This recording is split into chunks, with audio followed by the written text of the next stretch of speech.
For our part 3, what we're going to do is, first of all, I'll put this little thing down, keep them up off of the bottom of my PC. Grab our jars, stick them in there. Okay, try to keep them a little bit separate, just a little bit.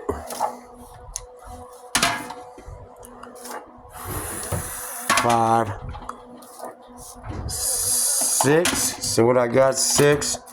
What I do is I pull them up off of the side just a little bit. You can throw a little spacer in there. I don't really normally ever do it, but I space them out to where they're not like. I try to get them to where they're not touching. You know what I mean? Just in case, so grasses don't crack. And then we get the one right here in the middle. So we got 1, 2, 3, 4, 5, 6, 7. And I grab one of these bad boys to put over the top of my lids there to separate these other jars. I grab these 8 and 9. So I run 9 just like that.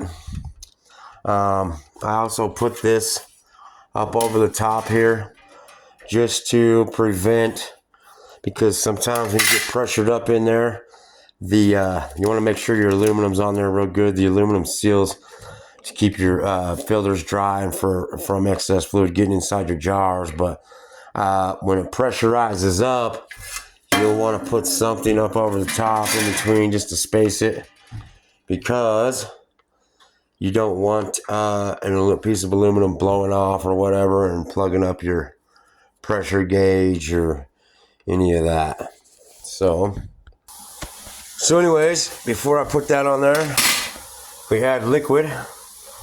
And if you've got one of these little booklets, it's got all the information in there.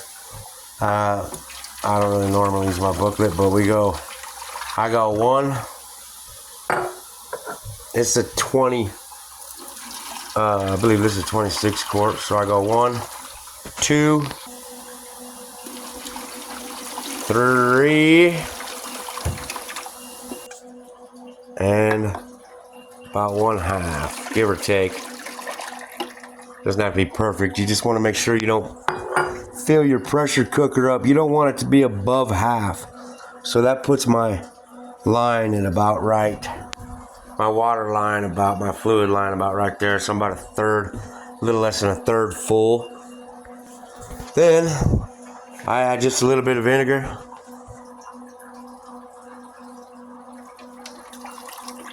Okay, that helps sterilize it. They make the canning vinegar. They sell a canning vinegar. It's a little bit more pricey, but not much. This is just regular white vinegar. So either one. I prefer the canning vinegar, but I'm out of that, so that's what I'm going to use. Then we'll go ahead and put our lid on after inspecting our ring and all of that stuff. So then we got our gauge in. I do not put, that's a 15 psi cap. I do not put that on just yet because I like to see the steam coming out of it. I kick it on high, let it start getting up to heat, and then you will see steam coming out. I'll show you here in a minute.